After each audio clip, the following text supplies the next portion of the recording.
A Series of Unfortunate Events. Book the First, The Bad Beginning. Chapter 1.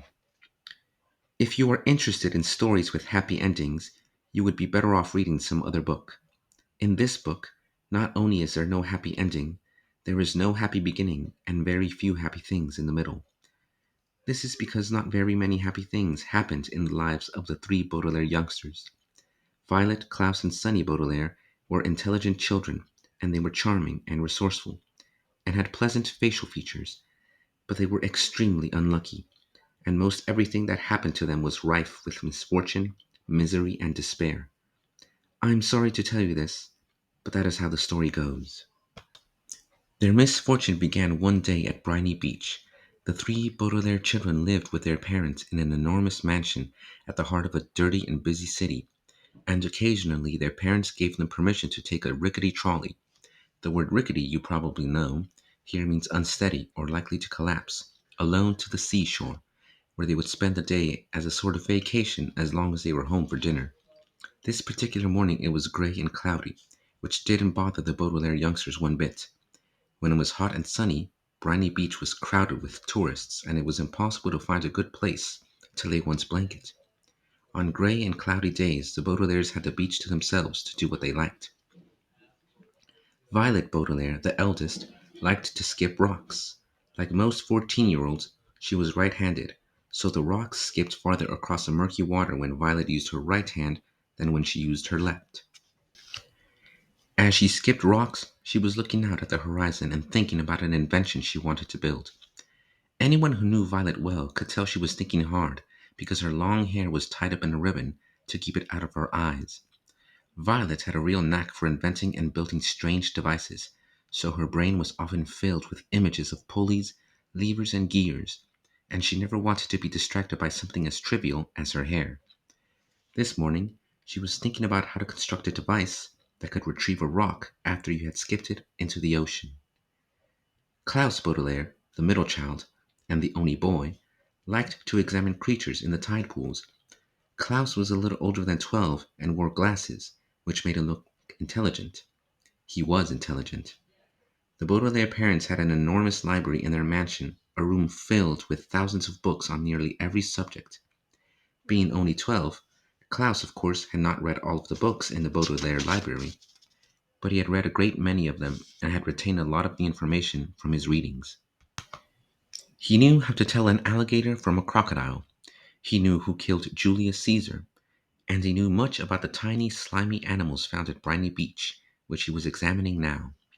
Sunny Baudelaire, the youngest, liked to bite things. She was an infant and very small for her age, scarcely larger than a boot. What she lacked in size, however, she made up for with the size and sharpness of her 4 teeth. Sunny was at an age where one mostly speaks in a series of unintelligible shrieks, except when she used a few actual words in her vocabulary, like bottle, mommy, and bite. Most people had trouble understanding what it was that Sunny was saying. For instance, this morning she was saying "yak" over and over, which probably meant, "Look at the mysterious figure emerging from the fog." Sure enough, in the distance along the misty shore of Briny Beach, there could be seen a tall figure striding toward the Baudelaire children. Sunny had already been staring and shrieking at the figure for some time when Klaus looked up from the spiny crab he was examining, and saw it too. He reached over and touched Violet's arm, bringing her out of her inventing thoughts. "Look at that," Klaus said, and pointed toward the figure. It was drawing closer, and the children could see a few details. It was about the size of an adult, except its head was tall and rather square. "What do you think it is?" Violet asked. "I don't know," Klaus said, squinting at it, "but it seems to be moving right toward us." "We're alone on the beach," Violet said, a little nervously. "There's nobody else it could be moving toward." She felt a slender, smooth stone in her left hand, which she had been about to try to skip as far as she could. She had a sudden thought to throw it at the figure because it seemed so frightening. "It only seems scary," Klaus said, as if reading his sister's thoughts, "because of all the mist." This was true. As the figure reached them, the children saw with relief that it was not anybody frightening at all, but somebody they knew, Mr. Poe. Mr. Poe was a friend of Mr. and Mrs. Baudelaire's, whom the children had met many times at dinner parties.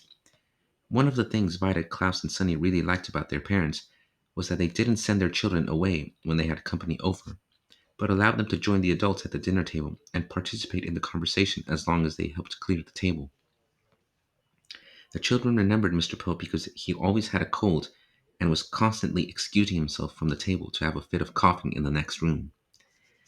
Mr. Poe took off his top hat, which had made his head look large and square in the fog, and stood for a moment, coughing loudly into a white handkerchief.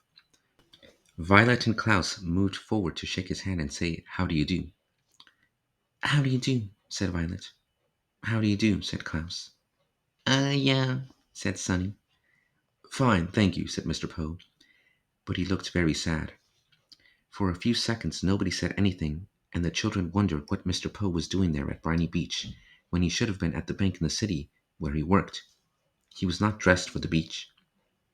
"It's a nice day," Violet said finally, making conversation. Sunny made a noise that sounded like an angry bird, and Klaus picked her up and held her.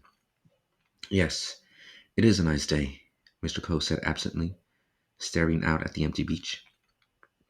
"I'm afraid I have some very bad news for you children." The three Baudelaire siblings looked at him. Violet, with some embarrassment, felt the stone in her left hand, and was glad she had not thrown it at Mr. Poe. "Your parents," Mr. Poe said, "have perished in a terrible fire." The children didn't say anything. "They perished," Mr. Poe said, "in a fire that destroyed the entire house. I'm very, very sorry to tell you this, my dears." Violet took her eyes off Mr. Poe and stared out at the ocean. Mr. Poe had never called the Baudelaire children "my dears" before. She understood the words he was saying, but thought he must be joking, playing a terrible joke on her and her brother and sister. "Perished," Mr. Poe said, "means killed. We know what the word perished means," Klaus said crossly. He did know what the word perished meant, but he was still having trouble understanding exactly what it was that Mr. Poe had said. It seemed to him that Mr. Poe must somehow have misspoken. "The fire department arrived, of course," Mr. Poe said, "but they were too late. The entire house was engulfed in fire. It burned to the ground." Klaus pictured all the books in the library going up in flames. Now he'd never read all of them. Mr. Poe coughed several times into his handkerchief before continuing. "I was sent to retrieve you here and to take you to my home, where you'll stay for some time while we figure things out. I am the executor of your parents' estate. That means I will be handling their enormous fortune and figuring out where you children will go. When Violet comes of age, the fortune will be yours, but the bank will take charge of it until you are old enough." Although he said he was the executor, Violet felt like Mr. Poe was the executioner. He had simply walked down the beach to them and changed their lives forever. "Come with me," Mr. Poe said, and held out his hand. In order to take it, Violet had to drop the stone she was holding. Klaus took Violet's other hand, and Sunny took Klaus's other hand, and in that manner the three Baudelaire children, the Baudelaire orphans now, were led away from the beach and from their previous lives.